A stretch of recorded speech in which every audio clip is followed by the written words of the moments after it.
Hi viewers, welcome to our channel. ప్రస్తుతం మనతో పాటు రైటర్ కనగాల జయకుమార్ గారు ఉన్నారు. మరి వాళ్ళు కొన్ని ఇంట్రెస్టింగ్ విషయాలు ఆయన మాటలో తెలుసుకునే ప్రయత్నం అయితే చేద్దాం. సార్ నమస్కారం. సార్ నమస్తే. సార్ ఇవాళ ఏ అంశాలు మీరు చెప్పబోతున్నారు సార్? ఇవాళ చాలా సీరియస్ విషయం ఒకటి. ఓకే. ఏంటంటే పవన్ కళ్యాణ్ గురించి సిబిఐ వాళ్ళు ఒక రిపోర్ట్ ఇచ్చారు. ఏంటంటే ఆయనకి లైఫ్ థ్రెట్ ఉందని సిబిఐ వాళ్ళు ఇన్వెస్టిగేట్ చేసి మీరు చాలా జాగ్రత్తగా ఉండండి అదేదని ఆయన చెప్పారు. ఆయన దూకుడుగా జనంలోకి వెళ్ళిపోతూ ఉంటాడు.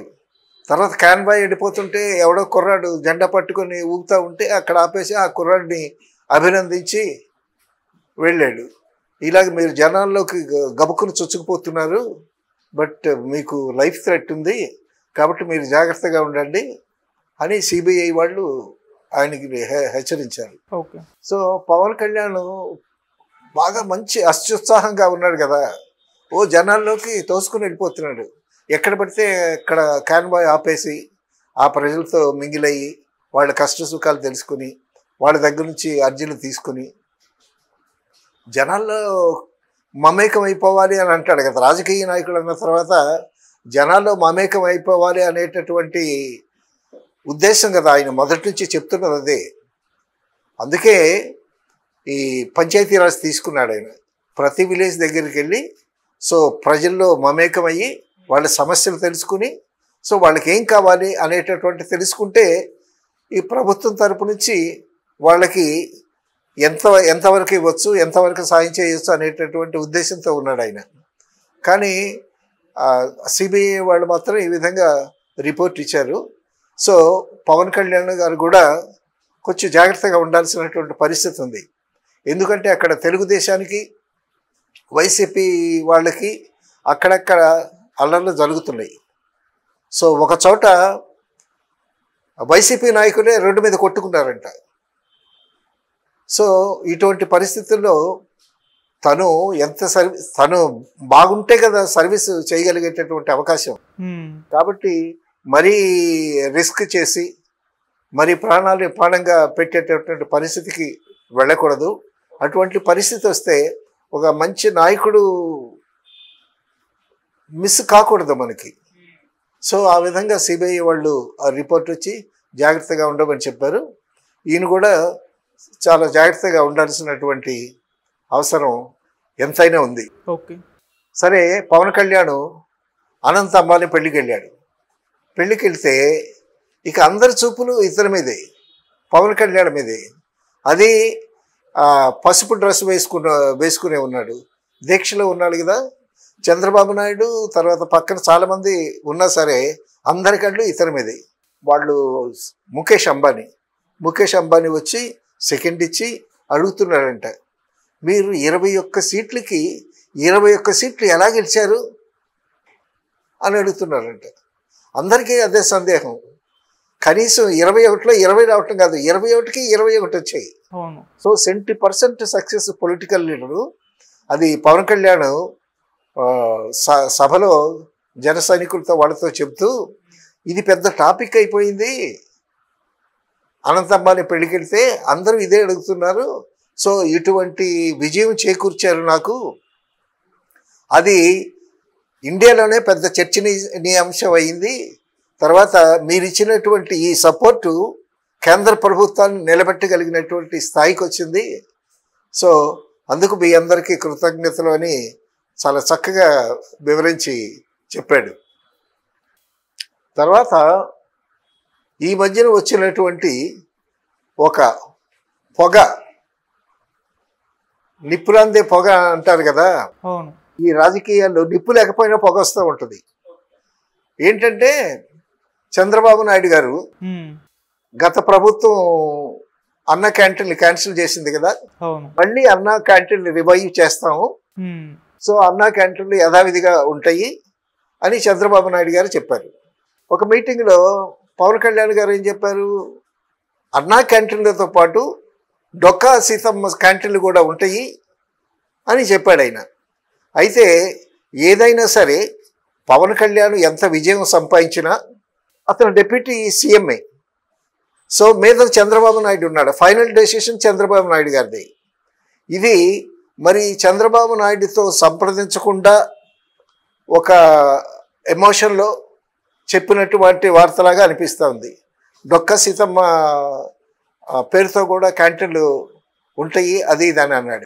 సో చంద్రబాబు నాయుడిని సంప్రదించకుండా ఈయన అన్నాడు ఏమిటి అనేటటువంటి ఆలోచనలు తెలుగుదేశం కార్యకర్తలో ఉంటుంది సహజంగా. తర్వాత ఇక్కడ హైదరాబాద్లో సీఎంల మీటింగ్కి వచ్చేటప్పుడు పవన్ కళ్యాణ్ రాలేదు. తర్వాత ఢిల్లీలో మోడీని కలవటానికి వెళ్ళేటప్పుడు చంద్రబాబు నాయుడు పక్కన పవన్ కళ్యాణ్ లేడు. సో చంద్రబాబు నాయుడు వ్యూహాత్మకంగా పవన్ కళ్యాణ్ని పక్కకు నెడుతున్నాడా అనేటటువంటి ఊహలు అపోహలు నిప్పు లేకుండా పొగ వచ్చేటటువంటి పరిస్థితి అన్నమాట. పవన్ కళ్యాణ్కి ఒక 5 శాఖలు ఉన్నాయి. ఆ శాఖల మీద అధ్యయనం చేస్తున్నాడు. ప్రతి శాఖ గురించి ముందు అవగాహన చేసుకుని తర్వాత తను చేయాల్సినటువంటి రోజుకి 18 గంటలు వర్క్ చేస్తున్నాడు పవన్ కళ్యాణ్. సో ఈ మీడియా వల్ల కానీ లేకపోతే కార్యకర్తల వల్ల కానీ చంద్రబాబు నాయుడు ఏమన్నా పవన్ కళ్యాణ్ని పక్కన పెడుతున్నాడా అని అనుకుంటున్నారు. తర్వాత చంద్రబాబు నాయుడికి పవన్ కళ్యాణ్కి కాస్త దూరం పెరుగుతుంది, గ్యాప్ పెరుగుతుంది అని కూడా అంటున్నారు. అవును, ఇటువంటి రూమర్స్ ఇంకొన్ని కూడా వచ్చాయి సార్. అంటే పవన్ కళ్యాణ్ గారు వచ్చే ఎలక్షన్స్ నాటికి జనసేనని ప్రిపేర్ చేయబోతున్నారు. 170 స్థానాల్లో పోటీ చేసే విధంగా మొత్తం క్యాడర్ని బలపరుచుకునేందుకు ప్రయత్నాలు చేస్తున్నారు. అంటే ఫ్యూచర్లో జనసేనకు టీడీపీకి మధ్య దూరం పెరిగే అవకాశం ఉందన్న ఉద్దేశంతో కూడా రూమర్స్ వస్తున్నాయి సార్. ఇది ఏమన్నా పాసిబుల్ అవుతుందంట? ఇప్పుడు పవన్ కళ్యాణ్కి తనకు వచ్చినటువంటి శాఖల మీద అధ్యయనం చేసి కార్యక్రమాలు మొదలు పెట్టడానికే టైం లేదు ఆయనకి. అప్పుడే ఇంకా ఇవన్నీ మోపేస్తే ఎలాగా? సో ఎవరి పార్టీనైనా సరే బలోపేతం చేసుకుని వచ్చే ఎలక్షన్స్లో బాగా ఉండాలనేటువంటి కోరిక ఉంటుంది. అది డెఫినెట్. అది 5 years అయిపోయిన తర్వాత మళ్ళా తెలుగుదేశం మళ్ళా పవన్ కళ్యాణ్ చంద్రబాబు నాయుడు అపోనెంట్స్ కావచ్చు, పోటీ పడవచ్చు. సో అది ఫ్యూచర్లో జరిగేటటువంటి ఊహ. సో అంతవరకు కలిసి ఉంటారా లేకపోతే ఈ మధ్యన ఏమైనా విభేదాలు వస్తాయా? ఆ విభేదాలు వస్తే ఎట్టా ఉంటుంది పరిస్థితి ఏంటనేది మనం వేసి చూడాల్సినటువంటి పరిస్థితి. ఇక మన వాళ్ళు ఏంటంటే అదిగో పూలు అంటే ఇదిగో తోక అంటారు, ఇదిగో తోక అంటే అదిగో పూలు అంటారు. సో కాబట్టి ఏంటంటే నిప్పు లేకుండా పొగరాదు అని అంటారు కదా. రాజకీయాల్లో నిప్పు లేకపోయినా పొగ వస్తూ ఉంటుంది. ఊహలు, ఊహాతీతాలు, ఈ కల్పనలు, ఈ మీడియా కల్పనలు కానీ కార్యకర్తలు కల్పనలు కానీ రకరకాలుగా వస్తూ ఉంటాయి. సో వీటన్నిటినీ పవన్ కళ్యాణ్ గారు తనకి కేటాయించినటువంటి శాఖలన్నిటి మీద ఒక అవగాహన కల్పించుకొని ఆ ఫైల్స్ అన్ని తిరగదీసి తన ఆఫీసర్స్తో, ఐఏఎస్ ఆఫీసర్స్తో అసలు ఎక్కడ ఏమి లోటు ఉంది, అసలే బడ్జెట్ లోటు బడ్జెట్. సో పంచాయతీ రాజ్ సంస్థ ఎలా ఉంది, అక్కడ పరిపాలన ఎట్లా ఉంది, అక్కడ ఉద్యోగులు ఎంతమంది ఉన్నారు, వాళ్ళకి సక్రమంగా జీతాలు వస్తున్నాయా లేదా, ఇవన్నీ 5 శాఖల మీద అవగాహన చేసుకోవటానికి కొంత టైం పట్టింది. ఇప్పుడు కనీసం 40 days అవ్వలేదు, ఇంకా 35 days 36 days అయింది. అవును. సో అప్పుడే చంద్రబాబు నాయుడు గారు ఒక స్టేట్మెంట్ ఇచ్చాడు. ఏమని? దగ్గర 4 రోజులు దాటిపోయింది మన కూటమి ప్రభుత్వం వచ్చి, ఈ కూటమి ప్రభుత్వంలో బాగా పనిచేసేవాళ్ళు ఒక 3 ఉన్నారని పేర్లు చెప్పాడు. ఆ 3 పేర్లో 3rd పేరేమో నాదెండ్ల భాస్కరరావు పేరు చెప్పాడు, మిగతా 2 పేర్లు ఏవో చెప్పాడు. సో అందులో పవన్ కళ్యాణ్ పేరు లేదు. ఆ పవన్ కళ్యాణ్ పేరు లేకపోయేసరికి ఈ పవన్ కళ్యాణ్ కార్యకర్తలందరూ దూరం పెట్టేస్తున్నాడు చంద్రబాబు నాయుడు, మా నాయకుడిని దూరం పెట్టేస్తున్నాడు అని అనుకుంటారు. తర్వాత పవన్ కళ్యాణ్ ఫాలోవర్స్ అందరూ యూత్, యంగ్స్టర్స్, మంచి నీలాగా రక్తం ఉడికిపోయేటటువంటి కార్యకర్తలు అందరూ. కాబట్టి చిన్న విషయాలకు కూడా వాళ్ళు స్పందించేటటువంటి ఏజ్లో ఉన్నారు వాళ్ళు. అయితే ఇక్కడ ఏంటంటే ఇది ప్రభుత్వం. సో ప్రభుత్వం అనేసరికి ఎన్నో సమస్యలు ఉంటాయి, ఎంతో పని చేయాలి. సో ఆ 24 గంటలు పనిచేసిన సమయం చాలనటువంటి పరిస్థితి అనమాట. తర్వాత ఇక్కడ జరిగినటువంటి మరొక విషయం ఒకటి ఉంది. పవన్ కళ్యాణ్ విప్పు పదవులు జనసేన వాళ్ళకి కావాలి అని ఒక లెటర్ రాశాడంట చంద్రబాబు నాయుడు గారికి. సో ఈయన ఫోన్లో మాట్లాడచ్చు, లేకపోతే వ్యక్తిగతంగా కలుసుకునేటప్పుడు మాట్లాడవచ్చు.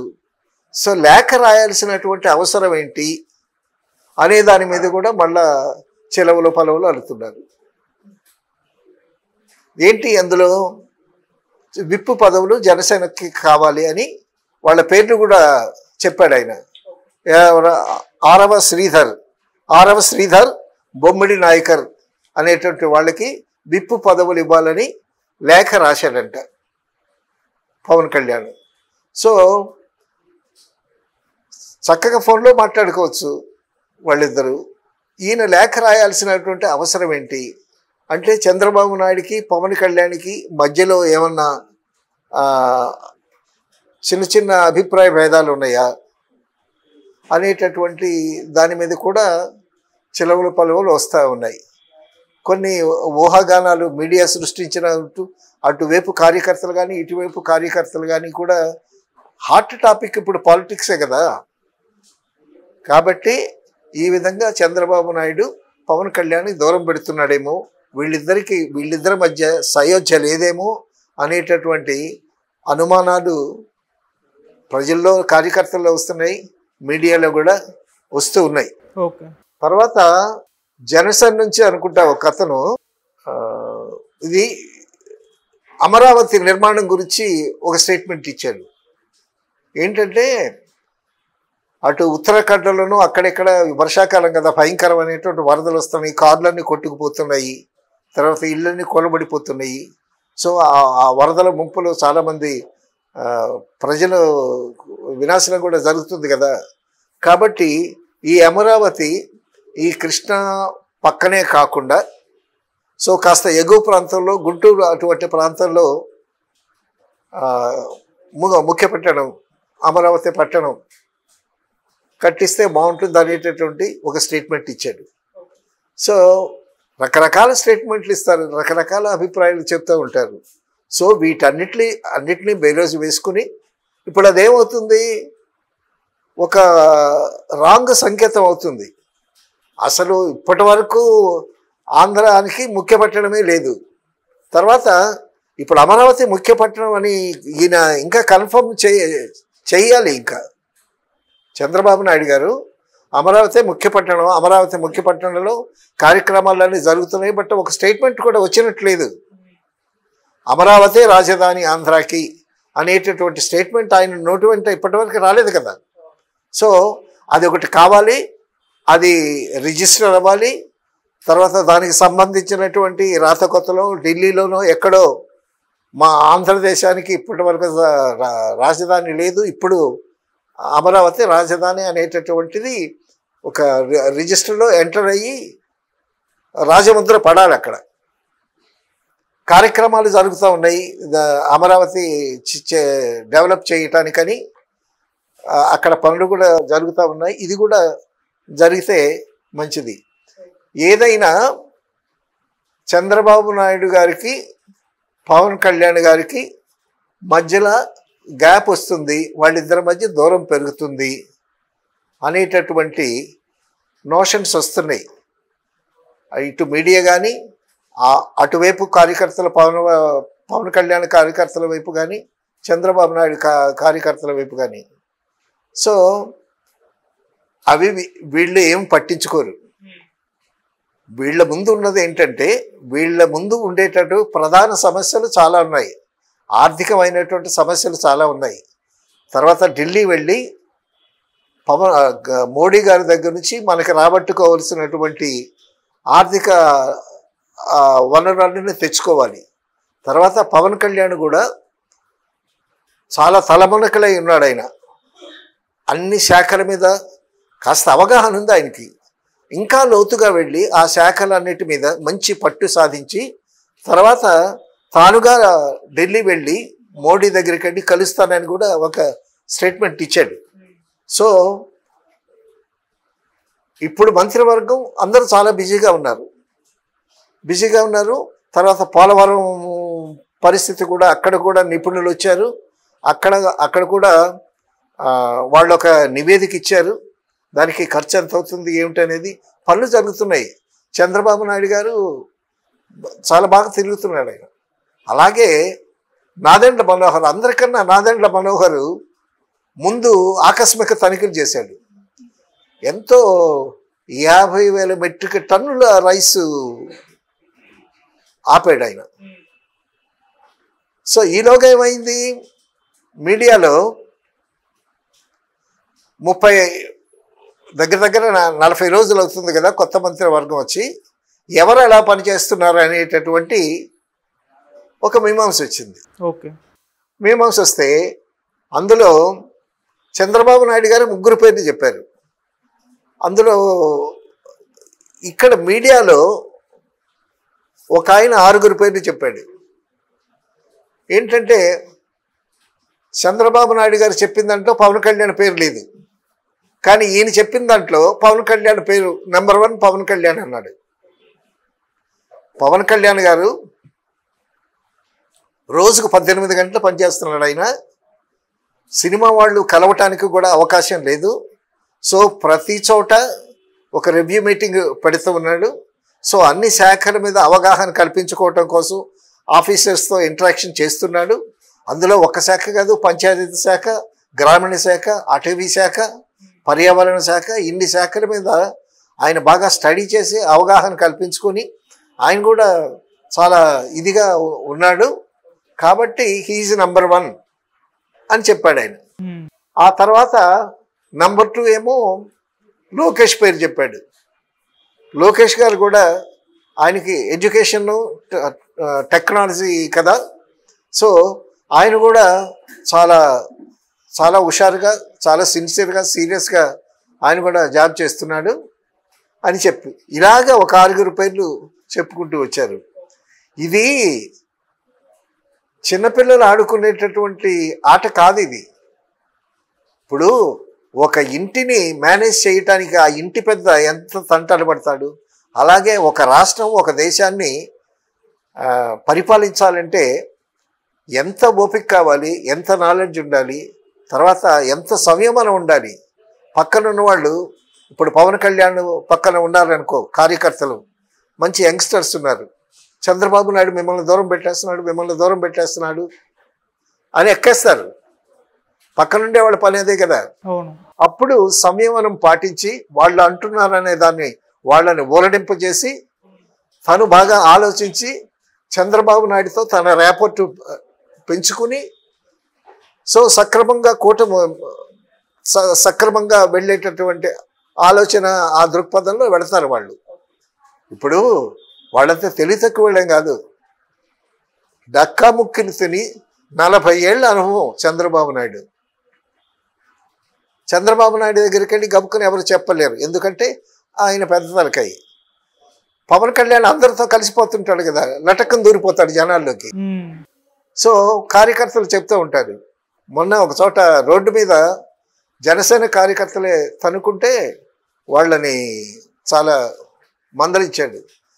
ఎవరైనా సరే, జనసేన కార్యకర్తలు ఎవరైనా సరే అసభ్యంగా ప్రవర్తించినా కూడా, వీర మహిళలని, ఆడవాళ్ళని ఏ విధంగా తోలనాడినా కూడా, బూతులు మాట్లాడినా కూడా, తర్వాత కక్ష సాధింపుతో తెలుగుదేశం కార్యకర్తల మీద విరుచుకుపడినా కూడా క్షమించేది లేదు. సో అటువంటి వాళ్ళు ఎవరైనా ఉంటే నా దగ్గరుండి నా అభిమానులుగా నా మీద ఎంత అభిమానం చూపించినా అటువంటి కార్యక్రమాలు నేను యాక్సెప్ట్ చేయను. అటువంటి వాళ్ళకి నేను ఇవ్వాల్సినటువంటి పనిష్మెంట్ ఇస్తాను.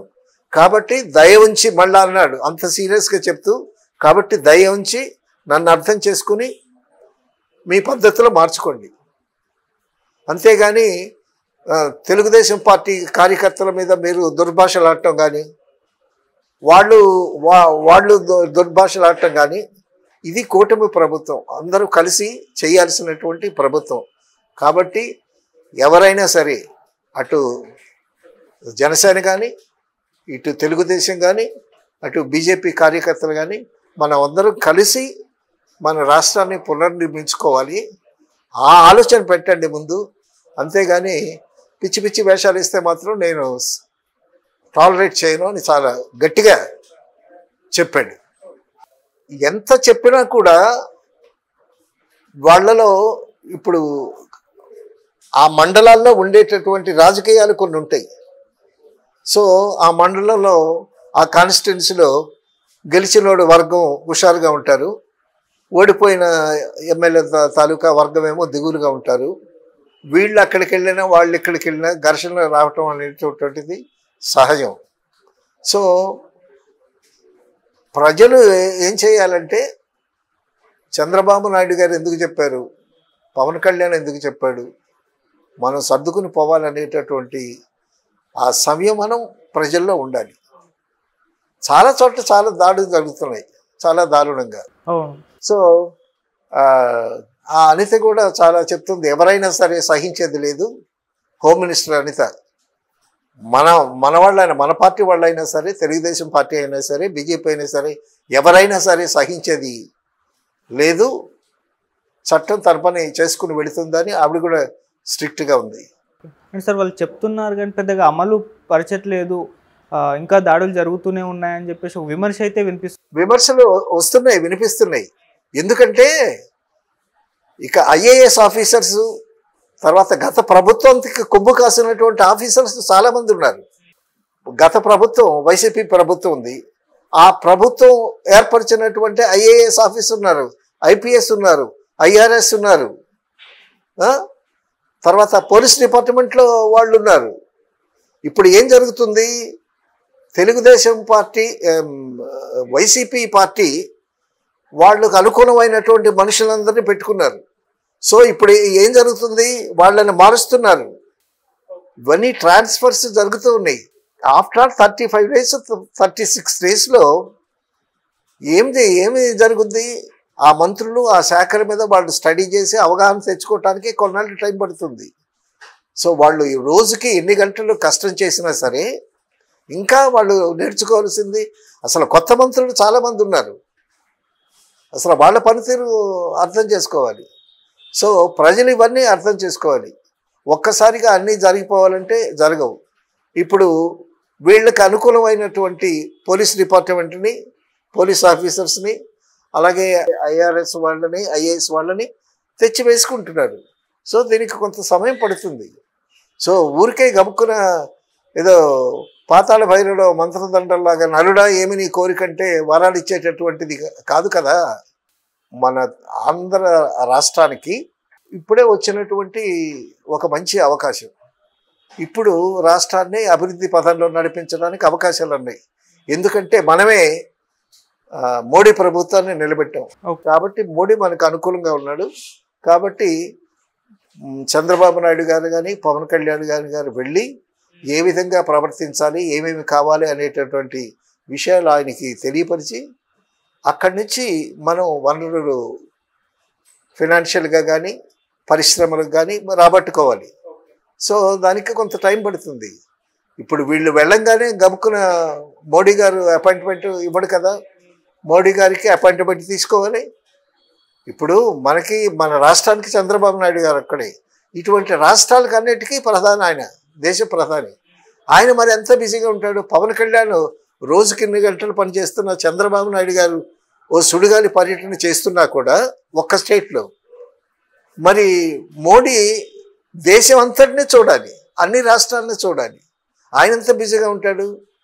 సో ఆయన సమయం తెలుసుకుని ఆ సమయాన్ని బట్టి వీళ్ళు వెళ్ళి ఆయనతో సంప్రదించి మా సమస్యలు ఇట్లా ఉన్నాయండి, మాకు పోలవరానికి ఇది ఇంత కావాలి, తర్వాత ఈ రాజధాని నిర్మాణానికి ఇంత కావాలి, తర్వాత రోడ్లు నిర్మించడానికి ఇంత కావాలని వీళ్ళు నివేదికలు తయారు చేసి ఆఫీసర్స్తో చేయించి ఆ నివేదికలు ఆఫీసర్స్ పట్టుకుని వెళ్ళి ఆయన్ని సంప్రదించి, సో ఆయన అభిమానం, ఆయన దయ, మోడీ అందరి ప్రధానమంత్రుల్లో కాదు. సో మాస్టర్ బ్రెయిన్, ఏమన్నా తేడా వస్తే జైల్లో తోసేస్తాడు. కాబట్టి మోడీ చక్కగా ఆ తెల్ల మీసం తెల్లగడ్డం మధ్యన నవ్వటం ఎప్పుడైనా చూసావా నువ్వు? ఈ మధ్య నవ్వుతున్నాడు. ఎందుకంటే పార్టీ బలహీన పడింది కాబట్టి నవ్వుతున్నాడు. ఇంతకు ముందు ఎలక్షన్స్కి ముందు వచ్చేటప్పుడు మన హైదరాబాద్ వచ్చి చంద్రబాబు నాయుడిని ఏం విమర్శించాడు. అటువంటి మోడీ మళ్ళీ చంద్రబాబు నాయుడు లాక్కొచ్చి కుర్చీలో కూర్చోబెడుతున్నాడు. సో చాలా భయంకరమైన పొలిటీషియన్ మోడీ. ఆయనతో చాలా జాగ్రత్తగా ఉండాలి. జాగ్రత్తగా ఉండి మనకేమేమి కావాలో అవన్నీ రాబట్టుకోవాలి. సో ఇంత తతంగా ఉంది పరిపాలనలో. తర్వాత ఈ 6 మంత్రులు చాలా బాగా చేస్తున్నారని అంటున్నారే, మరి బాగా చేసేటటువంటి మంత్రుల దగ్గర కొత్త మంత్రులు ఉన్నారు. వాళ్ళు వీళ్ళ ద్వారా స్ఫూర్తి పొంది, ఇప్పుడు దుర్గేష్ ఉన్నాడు, సినిమాటోగ్రఫీ మినిస్టర్. సినిమా పరిశ్రమ మీద అతనికి పెద్ద అవగాహన లేకపోవచ్చు. అప్పుడు వచ్చి పవన్ కళ్యాణ్ని సంప్రదిస్తాడు. సినిమాటోగ్రఫీ మినిస్టర్ పేరుకే మినిస్టర్ అయినా సరే, బట్ దీనికి సంబంధించినటువంటి ప్రాబ్లమ్స్ ఏమన్నా ఉంటే పవన్ కళ్యాణ్నే సంప్రదించాలి.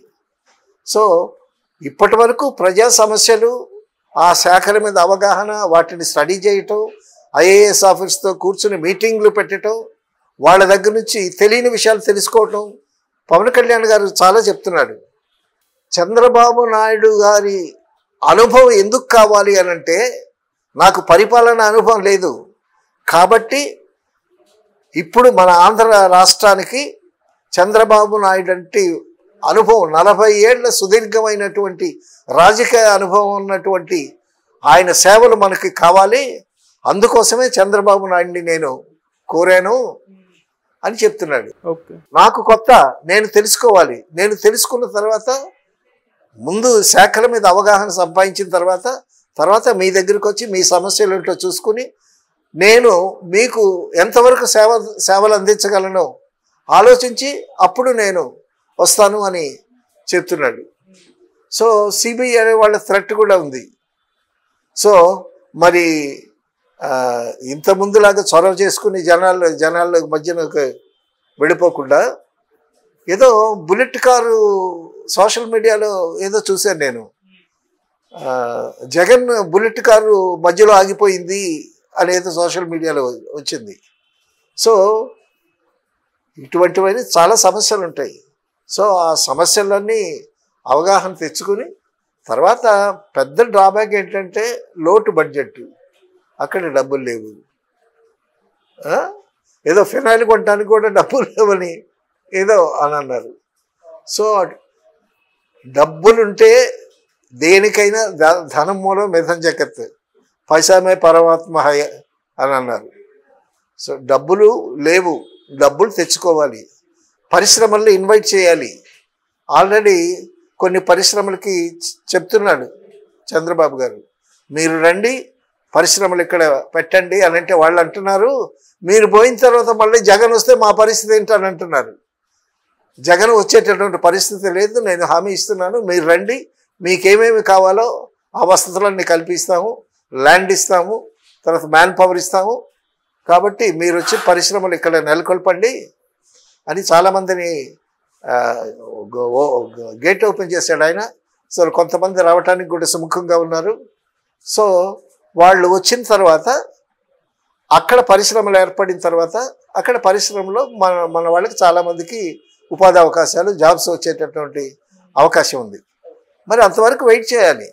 ఎందుకంటే 5 ఏళ్ల పరిపాలనలో యువతకు ఉద్యోగాలు లేవు, సరైన సక్రమంగా ఏది జరగలేదు.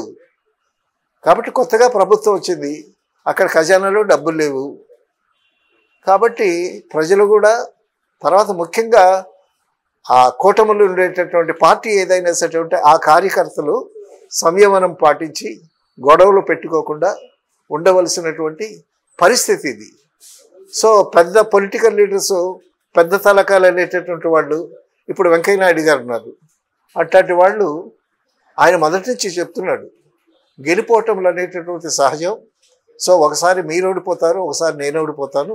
కాబట్టి గెలిపోవటములు కాదు, ముఖ్యంగా ప్రజాక్షేమం కావాలి అనేటటువంటి చక్కని ఆయన ఎక్కడ చెప్పినా అలాగే చెప్తున్నాడు. సో అటువంటి మేధావులు పెద్దవాళ్ళు కూడా ఇటువంటి సమయంలో అక్కడక్కడ మీటింగ్స్లో చెప్పాలి, కార్యకర్తలకి కొట్టుకునేటటువంటి పరిస్థితి కాదు అది. ఇప్పుడు ఇద్దరు కొట్టుకుంటే ఏమవుతుంది, వాడి తలగా పగులుద్ది, వాడి రక్తం కారుద్ది, వీడి రక్తం కారుద్ది. తర్వాత వీళ్ళిద్దరిని తీసుకెళ్ళి జైల్లో పెడతారు. జైల్లో పెట్టిన తర్వాత ఎవరికి నష్టం, ఆ ఫ్యామిలీలు ఏడుస్తారు. సో ఆవేశాలు కావేశాలు కాదు కావాల్సింది, ఆలోచన కావాలి. ముందు ఆలోచించి అడుగు వేయాలి. తర్వాత కొంత ఓర్పు ఉండాలి మనిషికి. ఆ ఓర్పు లేకపోతే ఇటువంటివి జరుగుతూ ఉంటాయి. ఇప్పుడు దగ్గర దగ్గర 40 రోజులైనా సరే ఇంకా అక్కడక్కడ చెదురుమదురుగా గొడవలు జరుగుతున్నాయి. అది చాలా దురదృష్టకరం. అది అవతల వాళ్ళకి మంచిది కాదు, ఇతర వాళ్ళకి మంచిది కాదు. తర్వాత మనం చాలాసార్లు చెప్పుకున్నాం, ఈ రాజకీయాలు ఇవన్నీ పక్కన పెడితే, ఈ గొడవలన్నీ పక్కన పెడితే, అంతకన్నా లేటెస్ట్ హాట్ టాపిక్ విజయసాయి, శాంతి, అవును, మదన్ మోహను, ఎవరు సుభాష్ రెడ్డి. సో అది పెద్ద టాపిక్ అయిపోయింది. ఇప్పుడు సోషల్ మీడియాలో ఎక్కడ ఏ ఛానల్లో చూసినదే, ఏ పేపర్లో చూసినదే, ఎవడి నోటంటూ కూడా అదే. విజయసాయి రెడ్డి, సుభాష్ రెడ్డి, మదన్ మోహను, శాంతి. అసలు ఆవిడ స్టేట్మెంట్, ఆవిడని సస్పెండ్ చేశారు. ఆవిడ జైలుకి వెళ్ళటం ఖాయం. తర్వాత మదన్ మోహన్ ఏమో నాకు న్యాయం కావాలి అని అంటే, ఏం న్యాయం అంటే నాకు నష్టపరిహారంగా 30 కోట్లు ఇవ్వమంటున్నాడు. 30 కోట్లు ఇవ్వమంటున్నాడు ఆవిడ్ని. ఎందుకంటే నా సంసార జీవితాన్ని విచ్ఛిన్నం చేసావు నువ్వు, కాబట్టి నాకు 30 కోట్లు ముద్ర చెల్లించాలి. నాకు 2 కూతుర్లు ఉన్నారు, మళ్ళీ నా జీవితం ఏమిటి, 30 కోట్లు అడుగుతున్నాడు. ఈయన 30 కోట్లు అడుగుతున్నాడంటే ఆవిడ దగ్గర ఎంత ఆస్తి ఉండాలి? ఆవిడ గవర్నమెంట్ ఆఫీసరు, మంచి జాబే. తర్వాత ఒక విల్లా, విజయసాయి రెడ్డి ఒక విల్లా కొనిపించాడంట, కోట్లు ఇచ్చాడంట ఆవిడకి. ఆ కోట్లు ఇవ్వటంలో ఇతర పాత్ర కూడా, మదన్ మోహన్ పాత్ర కూడా ఉందంట. ఇప్పుడు దేవాదాయ శాఖ తను చూస్తున్నాడు విజయసాయి రెడ్డి. ఆ దేవాదాయ శాఖ నుంచి మరి ఈయన సొంత డబ్బులు ఇస్తాడా? ఆ శాఖ నుంచే ఏదో బదులు ఇచ్చాడు. ఇప్పుడేంటి, శాంతి ఉచ్చులో పడుద్ది, విజయసాయి రెడ్డి ఉచ్చులో పడతాడు, తర్వాత మదన్ మోహన్ కూడా ఉచ్చులో పడతాడు. తర్వాత పక్కన చిటికినేలాగా సుభాష్ రెడ్డి ఒకడు ఉన్నాడు. వాడంటాడు అదేదో సంతకం పెట్టమంది, నేను పెట్టేశాను, అది తండ్రి సంతకం అనుకోలేదు నేను అని వాడంటాడు. చాలా కన్ఫ్యూజను. నాకేం తెలీదు, నేను ముసలోళ్ళని, ఆ అమ్మాయికి నాకు లింక్ పెడతారేంటి, నేను సన్యాసితో సమానం ఇప్పుడు అని విజయసాయి రెడ్డి అని అంటున్నాడు. తర్వాత ఆవిడ శాంతి ఏముంది, ఆయనకి మగపిల్లలు లేరు అందుకోసం కనిచ్చాను అని అంటుంది. అంటే కనివ్వటానికి కొనివ్వటానికి ఇదేమన్నా వస్తువా? సరే, మగబిడ్డ పుట్టాడు, ఆ బిడ్డ ఇప్పుడు ఎక్కడున్నాడు, నువ్వు ప్రసవించావు కదా, బిడ్డను చూపించమంటే బిడ్డని విజయసాయి రెడ్డికి ఇచ్చానంటే దీవిడ. అసలు ఆ బిడ్డ పరిస్థితి ఏంటి, ఆ బిడ్డ ఎక్కడున్నాడు, ఆ బిడ్డను ఉంచారా, చావగొట్టారా, వాడికి పాలు ఏమన్నా పడుతున్నారా, ఆ బిడ్డ పరిస్థితి ఏంటి? తర్వాత 2 కూతుళ్ళు ఉన్నారు. ఈవిడ ఆల్రెడీ సస్పెండ్ అయింది, ఈవిడ మాట మారుస్తూ ఉంది, అందరికీ తెలిసిపోయింది. మదన్ మోహన్ ఏమో డిఎన్ఏ టెస్ట్ కావాలి అని అంటున్నాడు. చాలామంది ఇప్పుడు విజయసాయి రెడ్డి మీడియా వాళ్ళని, జర్నలిస్టుని చాలా తక్కువగా చేసి మాట్లాడారు. వాడు వీడు అది ఇదని చాలా తేలిగ్గా మాట్లాడాడు. వాళ్ళందరూ ఇప్పుడు బయటకు వచ్చారు, మీడియా అంతా బయటకు వచ్చింది. సారీ చెప్పాలి, అతను మీడియా అంటే ఏమనుకుంటున్నాడు, సో మమ్మల్ని అందరినీ ఈ విధంగా తోలనాడాడు, వాడు వీడు అన్నాడు. మేమేమో విజయసాయి రెడ్డి గారు అంటున్నాం, మేము ఆ రూ అనేది తీసేస్తే సాయిరెడ్డి గా అయిపోద్ది కదా, మేము గౌరవిస్తున్నాము. అతను ఒక రాజకీయ నాయకుడు, పెద్ద మనిషిగా ఉన్నాడు కాబట్టి అతను గౌరవిస్తున్నాము. కానీ మీడియా వాళ్ళని అందరినీ చాలా కించపరిచేటట్టు మాట్లాడాడు, తోలనాడాడు. కాబట్టి అతను మాకు సారీ చెప్పాలి అని వాళ్ళు పట్టుకు కూర్చున్నాడు. అలాగే విజయసాయిరెడ్డి చేత డిఎన్ఏ టెస్ట్ చేయించాలని ప్రజా సంఘాలు కూడా ఎలుగెత్తి చాటుతూ ఉన్నాయి. సో ఇటువంటి పరిస్థితుల్లో శాంతిది తప్పుంది, మదన్మోహన్ది తప్పుంది, విజయసాయిరెడ్డి హస్తం ఉంది, ఈ సుభాష్ రెడ్డి హస్తం ఉంది. నాకు తెలిసి ఈ నలుగురిని బొక్కలో వేస్తారు. సో ఇది పెద్ద కన్ఫ్యూషను. దీని మీద మీడియాస్ అన్నీ చర్చించుకుంటున్నాయి, జనాలంతా చర్చించుకుంటున్నారు. సో చాలా దురదృష్టకరమైనటువంటి చర్చ జరుగుతూ ఉంది దీని మీద. తర్వాత విజయసాయిరెడ్డి ఛానల్స్ ఉంటాయి, వాళ్ళ మనుషులు ఉంటారు. తర్వాత ఇటువైపు ఛానల్స్ ఉంటాయి, వీళ్ళ మనుషులు ఉంటారు. వాళ్ళేదో చెప్తారు, వీళ్ళేదో చెప్తారు. మొత్తానికి ఈ శాంతి అనేటటువంటి ఒక మహిళ, ఇద్దరు పిల్లలు పుట్టిన తర్వాత భర్త ఉంటుండో కూడా గందరగోళం సృష్టించింది. సో అటువంటి ఇది పబ్లిక్కి తెలియాలి. దీని మీద ప్రభుత్వం కూడా తొందరగా యాక్షన్ తీసుకుని, పోలీస్ డిపార్ట్మెంట్ కూడా వీళ్ళ మీద యాక్షన్ తీసుకుని, సో ఈ సమస్యకు ఒక కొలికి తీసుకొస్తే బాగుంటుంది సార్. అంటే ఇప్పుడు విజయసాయిరెడ్డి, శాంతి కలిసి దేవాదాయ శాఖలో అక్రమాలు చేశారు, అవినీతికి పాల్పడ్డారు, అవకతవకలు జరిగాయి అంటే వీటిపైన ఎంక్వైరీ చేసి వాళ్ళకు పనిష్మెంట్ ఇచ్చి ఇంతవరకు ఓకే. కాకపోతే శాంతి అనే అమ్మాయి ఎవరితో ఎఫ్ఐఆర్ పెట్టుకుంది, ఎవరితో బిడ్డను కంది అనేది ఆమె పర్సనల్ కదా, వీటి గురించి చర్చ అవసరం అంటారా సార్? పర్సనల్ అంటే పర్సనలే. భర్త ఉంటుండగా మరొక ఆయనతో వెళ్ళటం అది సమాజం ఒప్పుకుంటుందా? నైతికంగా ఇప్పుడు బయటకు వచ్చింది కాబట్టి జరుగుతూ ఉంది. సో లోపల మనకు తెలియకుండా ఎన్నో జరుగుతూ ఉంటాయి, వాటన్నిటికీ బాధ్యులు కావు. ఇప్పుడు పబ్లిక్లోకి వచ్చింది కాబట్టి మరి దాని గురించి మాట్లాడుకుంటారు. దాని గురించి మాట్లాడుకునేటప్పుడు విడాకులు తీసుకోలేదు,